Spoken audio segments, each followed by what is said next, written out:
សូមជូនរឿងខ្លីក្រំចំណងជើងថានាងអេរីស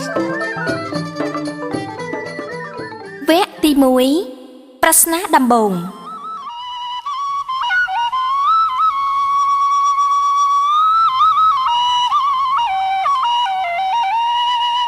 កាលពីព្រេងនេះមានបុរសកំសត់ម្នាក់ជាអ្នកលក់អូសគាត់រស់នៅជាមួយកូនស្រីទោលរបស់គាត់ឈ្មោះអេរីសថ្ងៃមួយពេលត្រឡប់មកពីលក់អូសវិញគាត់ឆ្លងកាត់កំពង់មួយគាត់ឃើញព្រះរាជាឈរលើទូកហើយនៅជិតទ្រង់មានក្រឡមួយពេញទៅដោយកមាសទ្រង់លើកយកប្រស្នាមកសួរប្រជាជនបាននរណាអាចរកចម្លើយបានទ្រង់នឹងឲ្យកមាសមួយក្រឡនេះប៉ុន្តែគ្មាននរណាម្នាក់អាចរកចម្លើយប្រស្នារបស់ទ្រង់ឃើញសោះបុរសកំសត់នេះក៏សាកល្បងគិតរកចម្លើយនឹងគេដែរក្នុងខួរក្បាលគាត់មានសំណួរនេះវិលទៅវិលមករាប់ពាន់ដងប៉ុន្តែគាត់មិនអាចរកចម្លើយឃើញទាល់តែសោះគាត់ត្រឡប់មកផ្ទះវិញតែគាត់នៅតែគិតពីក្រឡមាសនោះគ្រាន់តែចូលដល់ក្នុងផ្ទះភ្លាមអេរីសចាប់អារម្មណ៍ថាឪពុកមានកង្វល់នាងក៏សួរពុកមានរឿងអ្វីមែនទេម្ដេចក៏ត្រឡប់មកវិញយឺតម្ល៉េះទឹកមុខពុកមិនស្រួលសោះបរោះកំសត់តបទៅកូនស្រីគឺពេលដែលពុកត្រឡប់មកផ្សារវិញពុកឃើញប្រជានៅជិតមាត់កំពង់ទ្រង់កំពុងតែដាក់ប្រស្នាឲ្យគេគ្រប់គ្នាហើយទ្រង់ថានឹងផ្ដល់កាក់មាសមួយកន្លបើនរណាម្នាក់អាចរកចម្លើយនេះឃើញពុកគិតថាប្រសិនបើពុកអាចរកចម្លើយប្រស្នាទាំង3នោះឃើញពេលនោះពួកយើងប្រកាសជាខ្លាចជាអ្នកមានជីមិនខានអេរីសញញឹមប្រាប់ខ្ញុំមកថាមិនត្រូវខ្ញុំប្រហែលជាអាចដោះស្រាយរួចឪពុកអង្គុយលើកៅអីរួចតបបានប្រស្នាទី1គឺតើអ្នកណាអាចអោបផែនដីទាំងមូលបានហើយគ្មាននរណាម្នាក់មានរូបរាងដូចគេកូនស្រីងក់ក្បាលអូប្រកាសជាព្រះអាទិត្យហើយព្រោះពន្លឺរបស់ព្រះអាទិត្យដូចជាដៃដែលអោបពិភពលោកហើយយើងមិនអាចរកអ្នកណាម្នាក់ឲ្យដូចព្រះអាទិត្យបានទេចុះប្រស្នាទី2បរោះកំសត់ភ្ញាក់ផ្អើលនឹងចម្លើយរបស់កូនស្រីហើយក៏បន្តតើនរណាចិញ្ចឹមកូនតូចហើយលេបត្របាក់កូនធំគឺសមុទ្រនោះអីវាចិញ្ចឹមសត្វក្នុងសមុទ្រហើយលេបទឹកទន្លេដែលហូរចូលក្នុងសមុទ្រចុះប្រស្នាចុងក្រោយឪពុកសប្បាយចិត្តពេលបានឮចម្លើយគាត់បន្តតើមានដើមឈើណាដែលពាក់កណ្ដាលពណ៌ខ្មៅហើយពាក់កណ្ដាលទៀតពណ៌សអេរីសតបទាំងញញឹមច្បាស់ជាពេលវេលាហើយគឺពេលយប់ងងឹតដោយពណ៌ខ្មៅនិងពេលថ្ងៃភ្លឺដោយពណ៌សស្ដាប់ហើយគាត់ត្រេកអរណាស់អេរីសបន្ថែមពុកត្រឡប់ទៅជួបព្រះរាជាវិញហើយប្រាប់ចម្លើយថ្វាយត្រង់ទៅមិនឲ្យខាត់ពេលយូរបរោះកំសត់នោះរត់ត្របាញ់ជើងត្រឡប់ទៅកំពង់វិញ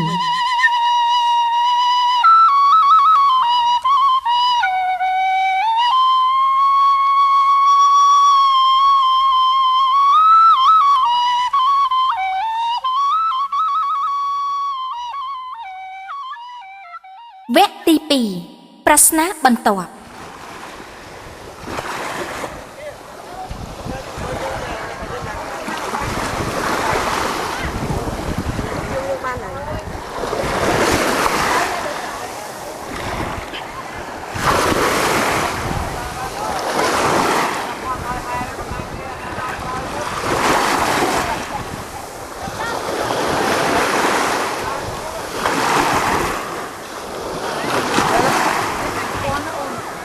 ព្រះរាជានៅតែសួរប្រស្នាទៅប្រជាជនដដែលមនុស្សជាច្រើនលើកដៃឆ្លើយតែគ្មាននរណាអាចឆ្លើយបាន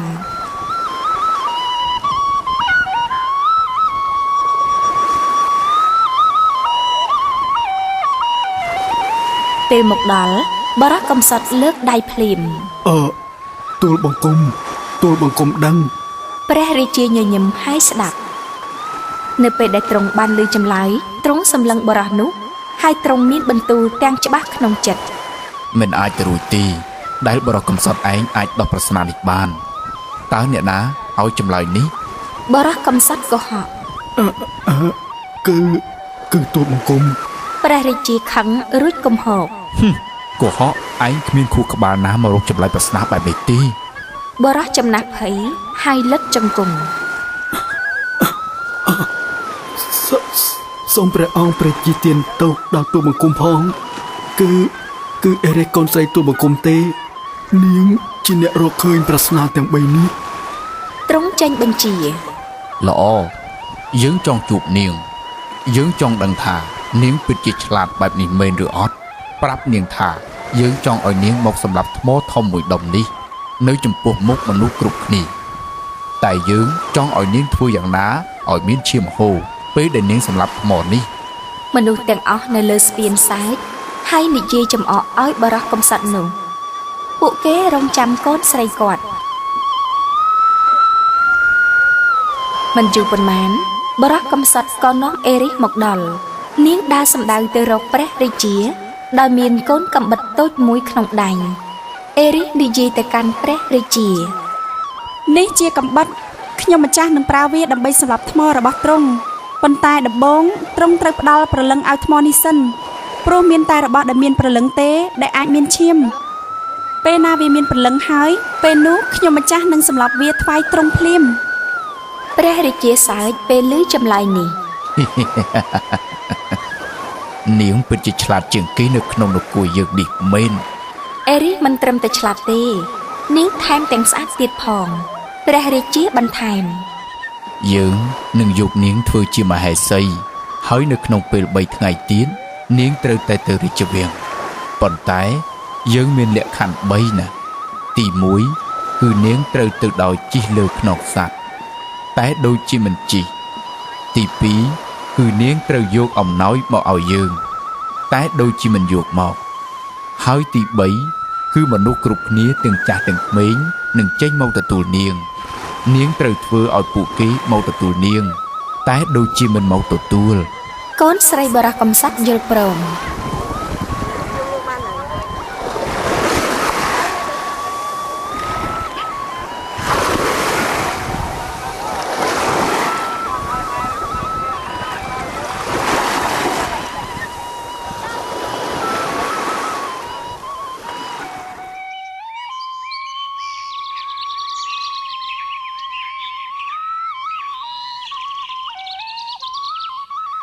ពេលត្រឡប់មកផ្ទះវិញ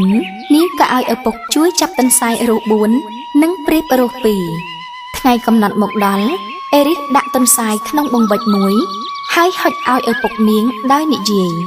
ពុកពេលណាខ្ញុំនិយាយថាលែងពុកត្រូវតែលែងពួកវាភ្លាម អេរិសឡើងអង្គុយច្រកគៀវលើពពែដោយមានព្រៀបទាំងពីរក្នុងដៃហើយធ្វើដំណើរទៅរាជវាំង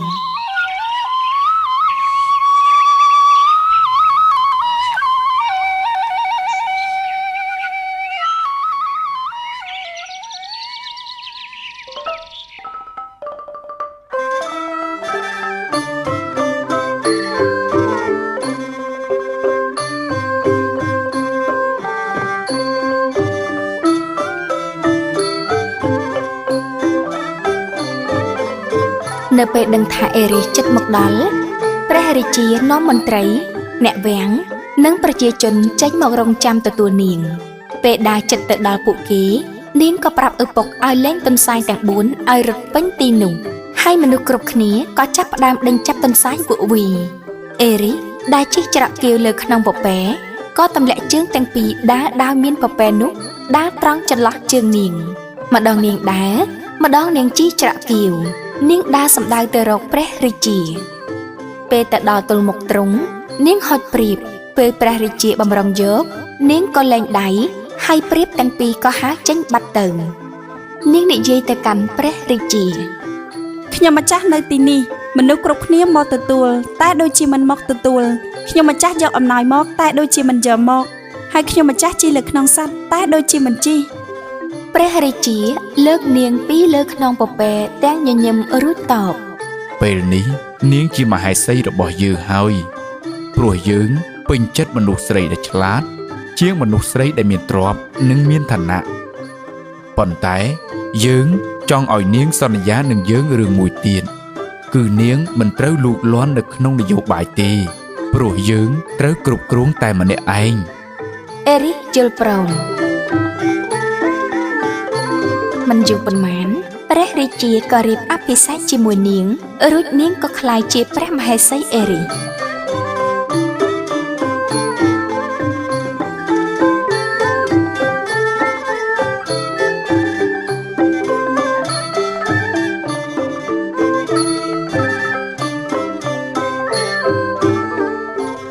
វគ្គទី3ឆ្លាតនៅតែឆ្លាត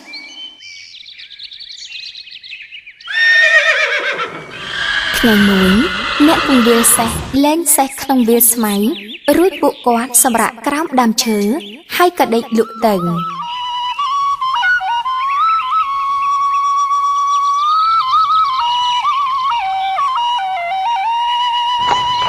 កប់ជួនពេលព្រះរាជាជិះសេះកំសាន្តក្បែរនោះស្រាប់តែសេះខ្មៅមួយរបស់ពួកអ្នកពង្វាលរត់មកហាំសេះសដែលល្អជាងគេរបស់ព្រះរាជាសេះទាំងពីរប្រយុទ្ធគ្នាយ៉ាងសាហាវហើយសេះខ្មៅក៏សម្លាប់សេះសនោះទៅព្រះរាជាខ្ញាល់យ៉ាងខ្លាំងក៏ចេញបញ្ជាឲ្យគេចាប់អ្នកគង្វាលទាំងនោះទៅដាក់គុកហើយត្រៀមប្រហារជីវិត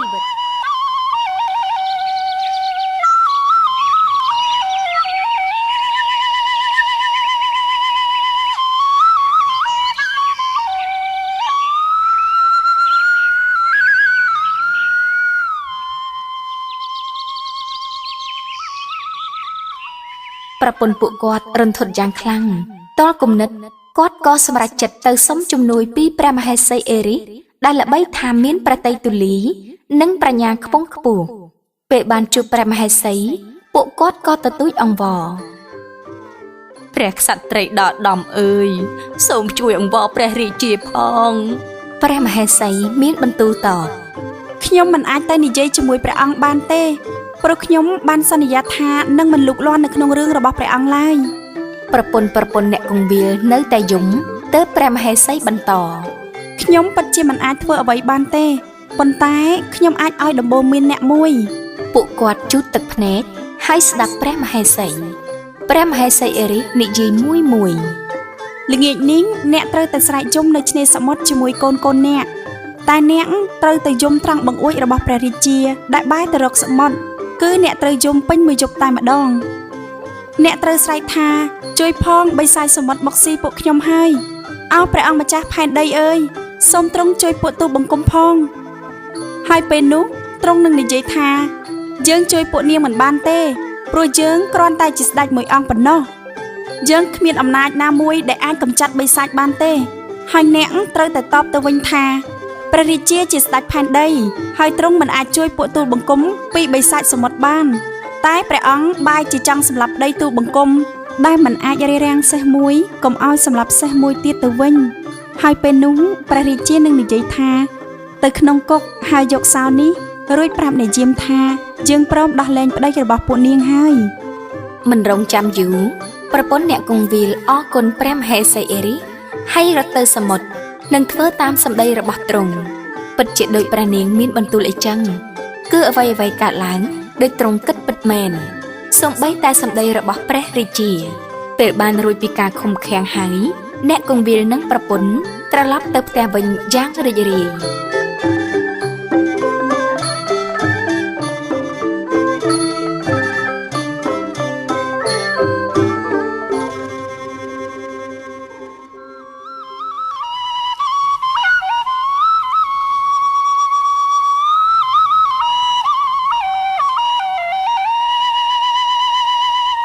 ចាប់ពីពេលនោះមកភាពឆ្លាតវៃនិងចិត្តសប្បុរសរបស់ព្រះមហេសី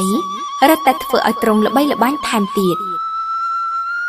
ប្រជាជនទុនខ្សោយដែលមានទុក្ខលំបាកដោយសារមានការគៀបសង្កត់ពីអ្នកធំនាំគ្នាមកសុំជំនួយពីទ្រង់រាល់ពេលដែលអេរីជួបអ្នកទាំងនោះព្រះនាងតែងប្រាប់ថាខ្ញុំមិនអាចទៅនិយាយជាមួយនឹងព្រះរាជាបានទេតែខ្ញុំអាចឲ្យដំបូន្មានដល់អ្នកអ្វីដែលអេរីនិយាយពុំដែលខុសទេហើយអ្នកដែលទៅសុំជំនួយពីព្រះនាងតែងតែទទួលបានផលដោយបំណងពីមាត់មួយទៅមាត់មួយមិនយូរប៉ុន្មានដំណឹងនេះក៏ឮដល់ព្រះរាជាទ្រង់គិតថាព្រះមហេសីកំពុងជ្រៀតជ្រែករឿងរបស់ព្រះអង្គហើយទ្រង់ព្រួយបារម្ភជាខ្លាំងតែទ្រង់មិនអាចចាប់ថ្នាក់ព្រះនាងបានសោះវគ្គទី4របស់សំខាន់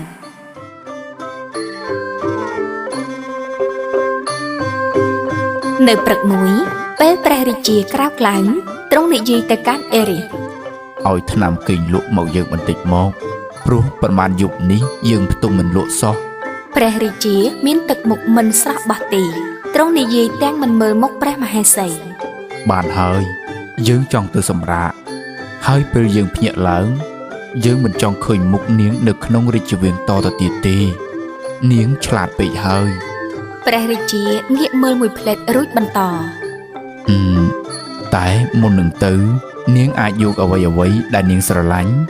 ហើយសំខាន់បំផុតសម្រាប់នាងក្នុងរាជវាំងនេះទៅជាមួយបាន អេរីសតប ក្រាបទូលអរប្រគុណ ថាហើយព្រះមហេសីហុចថ្នាំគេងលក់និងទឹកទៅឲ្យព្រះរាជាទ្រង់ក៏ផ្ទុំលក់ទៅអេរីសយកភួយដណ្ដប់ឲ្យព្រះរាជាហើយយកប្រអប់មួយធំមកដាក់ព្រះរាជានាងនិយាយទៅកាន់អ្នកបម្រើ យកប្រអប់នាងទៅផ្ទះឪពុកខ្ញុំប៉ុន្តែប្រយ័ត្នផងព្រោះក្នុងនាងសុទ្ធតែជារបស់មានតម្លៃហើយពេលដាក់វាចុងត្រូវដាក់ថ្នមៗកុំឲ្យមានអ្វីបែកបាក់ឲ្យសោះ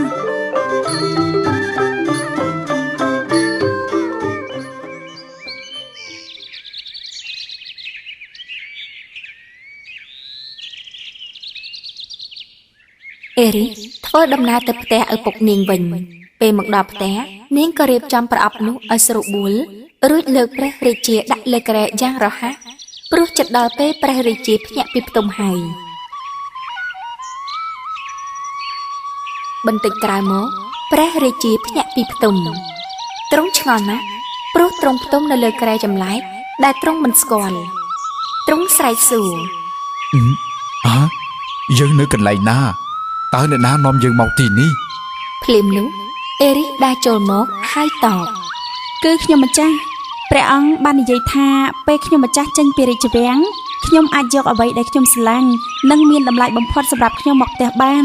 ហើយអ្វីដែលខ្ញុំម្ចាស់ស្រឡាញ់និងមានតម្លៃបំផុតគឺមានតែព្រះរាជាមួយអង្គប៉ុណ្ណោះ ព្រះរាជាញញឹមហើយមានបន្ទូលទៅមហេសី នៅលើលោកនេះប្រហែលគ្មានមនុស្សស្រីណាដែលឆ្លាតជាងនាងទេបានយើងត្រឡប់ទៅវាំងវិញអេរីស ក្បួនព្រះរាជានិងមហេសីក៏ធ្វើដំណើរទៅរាជវាំងវិញទាំងរីករាយ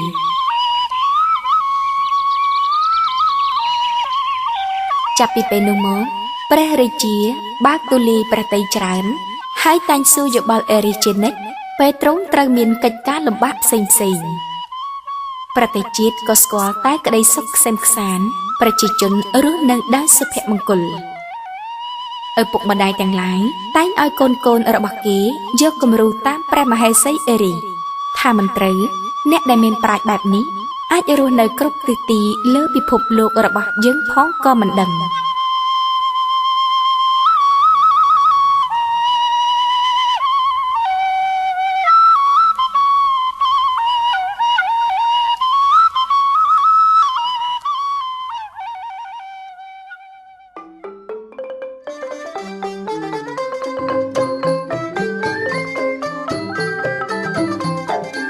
រឿងខ្លីក្រោមចំណងជើងថានាងអេរីសដែលលោកអ្នកនាងប្រិមិត្តនិងប្អូនកុមារទើបបានស្ដាប់កំសាន្តអំបញ្ញមិញនេះចប់តែប៉ុណ្ណេះលោកអ្នកអាចរកជាសាច់រឿងនេះដើម្បីអានតាមរយៈសៀវភៅខ្ញុំចង់អានដែលផលិតដោយអង្គការស៊ីប៉ា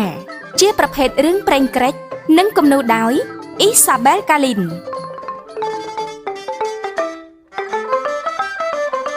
សៀវភៅស៊ីប៉ាជាកម្រងស្នាដៃសម្រាប់ពិសេសប្រកបដោយចំណេះដឹងនិងកម្សាន្តសម្រាប់អ្នកអានគ្រប់វ័យជាពិសេសប្អូនកុមារ សៀវភៅស៊ីប៉ាមាន8ក្រុមគឺ សៀវភៅរូបភាព សម្រាប់កុមារចាប់ពី1ឆ្នាំ រឿងដំបូង សម្រាប់កុមារចាប់ពី3ឆ្នាំ ខ្ញុំចង់អាន សម្រាប់កុមារចាប់ពី8ឆ្នាំ ស្វែងយល់ពី សម្រាប់កុមារចាប់ពី8ឆ្នាំ ខ្ញុំអានបាន សម្រាប់កុមារចាប់ពី10ឆ្នាំ ខ្ញុំចង់ដឹង សម្រាប់កុមារចាប់ពី12ឆ្នាំ អក្សរសិល្ប៍យុវវ័យ សម្រាប់កុមារចាប់ពី12ឆ្នាំ និងសៀវភៅងាយៗពីរ សម្រាប់អ្នកអានពេញវ័យ លោកអ្នកអាចរកជាវសៀវភៅស៊ីប៉ាបាននៅតាមបណ្ណាគារក្នុងរាជធានីភ្នំពេញនិងខេត្តនានា អាសយដ្ឋានផ្ទះ សលេខ9ផ្លូវលេខ21រាជធានីភ្នំពេញទូរស័ព្ទលេខ023 216 001 ឬគេហទំព័រ www.sipa-books.com ស៊ីប៉ាសិភៅល្អអប់រំនិងកំសាន្ត